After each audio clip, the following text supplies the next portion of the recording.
नमस्कार, अटल मत न्यूज मध्ये आपले सहर्ष स्वागत आहे। विशेष म्हणजे उशीर झाल्याबद्दल दिलगिरी व्यक्त करतो। कारण काय झालं, ह्या 2 दिवसापासून अशी धावपळ चालू आहे।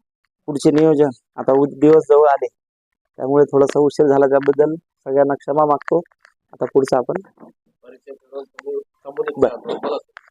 मी श्री श्री 1008 महामंडलेश्वर डॉक्टर विशालानंद सरस्वती, आपलं गोकुळधाम सेवाभावी संस्थे अंतर्गत द्वारकाधीश मंदिराचं, द्वारकाधीश या ठिकाणी राम मंदिराचं नियोजन आपण केलेलं आहे। मूर्ती आपल्याला कुठेही पाहायला मिळणार नाही, असे सुंदर असं हे मूर्तीचं नियोजन झालेलं आहे। 13 तारखेला अनावरण होणार आणि 13 तारखेला 4 वाजता मान्यवर जे येतील, आपल्याला मान्यवरांना त्या ठिकाणी बोलवलंच आहे, पण आपल्याला सुद्धा या ठिकाणी मी आजच आमंत्रण देतो। आणि विशेष म्हणजे आपल्या म्हणजे परमात्म्याचं तर कार्य आपण करतोच आहे, पण परमात्म्याचं कार्य करत असताना प्रत्यक्ष मानव सेवा सुद्धा आपल्याकडनं झाली पाहिजे। म्हणून मानव सेवा ह्या उद्देशानं आपण वेधशाळेचे नियोजन केलेलं आहे। पुढे चालून वृद्धाश्रम, अनाथ आश्रम, गोशाळा आणि विशेष म्हणजे समोर जे आपल्याला रामरायाची जी मूर्ती दिसते, भारतामध्ये एवढी आकर्षक मूर्ती 51 फुटाची आपल्याला कुठेही पाहायला मिळणार विशेष। आणि सध्या आपला मराठवाडा आणि आपला विदर्भ जर विचार जर केला, तर एवढी मोठी 51 फुटाची मूर्ती आपल्याला कुठेही पाहायला मिळणार नाही। या ठिकाणी वृद्धाश्रमाचं सुद्धा नियोजन असं आहे की बाबा, बऱ्याच वेळेस असं आहे की बऱ्याच ठिकाणी असा विषय आहे की बाबा वृद्ध त्या ठिकाणी मुलं घेऊन येतात आणि आमच्या आईवडिलांना पैसे देऊन ठेवा, इथे तसा प्रकार होणार नाही। इथे मग कसे असतील, ते अनाथ असणारे की ज्यांना लेकरं नाही आहेत किंवा आहेत पण काही कारणास्तव ते आज जगामध्ये नाहीत, असेच वृद्धांचं आपलं नियोजन आहे।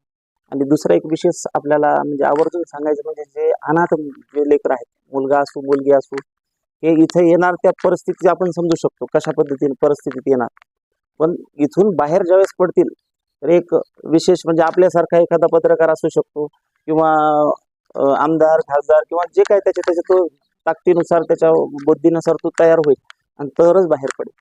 असं आपल्या या ठिकाणी एकही रुपयाचा नियोजन म्हणजे कुणाच म्हणजे असं घेऊन किंवा असं अजूनपर्यंत तरी केलेलं नाही। आणि सगळ्यांना एकच आपल्या मार्फत, सर्वांच्या मार्फत एकच सांगायचं आहे की एवढं मोठं भगवंताचं कार्य परमार्थ तर होतच आहे, पण यासोबत मानव सेवा सुद्धा या ठिकाणी होत आहे। यासाठी सर्वांनी या आपल्या आश्रमाला या ठिकाणी मदत करावी। आणि विशेष म्हणजे सहकार्य आपले कांती आप्पा, त्यानंतर राम आप्पा, ईश्वर आप्पा, सचिन आप्पा, लक्ष्मण आप्पा, हे सर्वांनी या ठिकाणी म्हणजे पूर्णपणे ताकदीनं या ठिकाणी झोकून दिलेले ह्या भगवंत कार्य। आणि विशेष म्हणजे आमचे सहकारी म्हणजे व्यवस्थापनाचं पूर्ण जे कार्य आहे, तर रामानंद सरस्वती यांनी या ठिकाणी नियोजन केलेलं आहे। प्रमुख पाहुणे या ठिकाणी डॉक्टर कराडजी येणार आहेत। त्यानंतर या आपण संदीपानजी भोंगरेंना सुद्धा या ठिकाणी पत्रिका पोहोचवली आहे। त्यानंतर संजयजी शिरसाटांना सुद्धा या ठिकाणी आमंत्रण दिलं आहे। अतुलजी सावेंना सुद्धा आमंत्रण या ठिकाणी दिलेलं आहे। आणि विशेष म्हणजे आपल्या शहराचे प्रथम नागरिक आपले राजूरकरजी, समीर राजूरकरजी यांना सुद्धा या ठिकाणी आमंत्रण दिलेलं आहे। हे सर्वजण या ठिकाणी येणारच आहेत।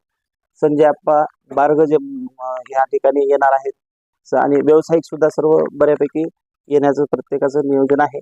आपण सर्वांना पत्रिका सुद्धा दिल्या, सर्वांना आमंत्रण दिलं आणि सर्वांनी आनंदाने स्वीकारून येण्याचं सुद्धा या ठिकाणी सांगितलेलं आहे।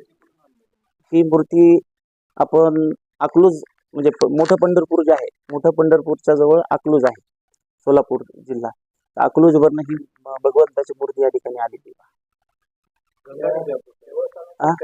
गंगा आता ज्यावेळेस आपलं ज्यावेळेस ती मूर्ती बसेल ना, त्यावेळेस ती गंगेचं नियोजन सुद्धा आहे, त्याचं केलेलंच आहे। ते डोक्यावरनं गंगा अशी वाहणार असं ते नियोजन करतोच आहे आपण। जवळपास 1001 भाविक येण्याचं नियोजन आहे, म्हणजे जवळपास, कारण प्रचार बऱ्यापैकी झालेला आहे आणि आपल्या सरकारने सर्वांनी माउथ पब्लिसिटी खूप झाली।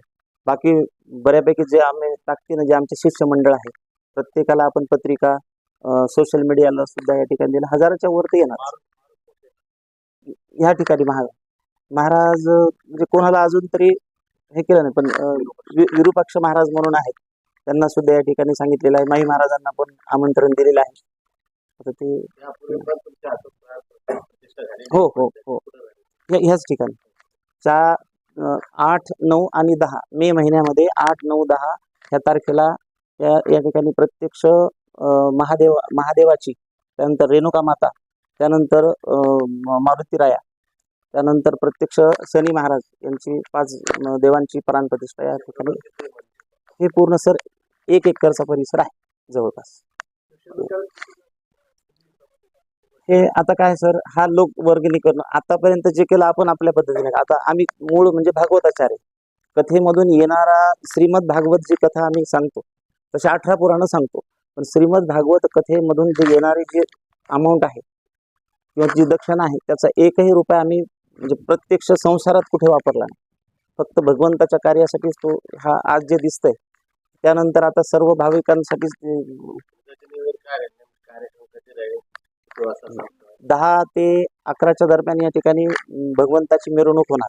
सकाळी शोभायात्रा ज्याला आपण म्हणतो, त्यानंतर प्रत्यक्ष इथे ज्या ठिकाणी प्राणप्रतिष्ठा हे देवांची झालेली आहे, अभिषेक सकाळी रुद्राभिषेक वगैरे, इथं अभिषेक सगळा देवाचा त्या ठिकाणी होणार.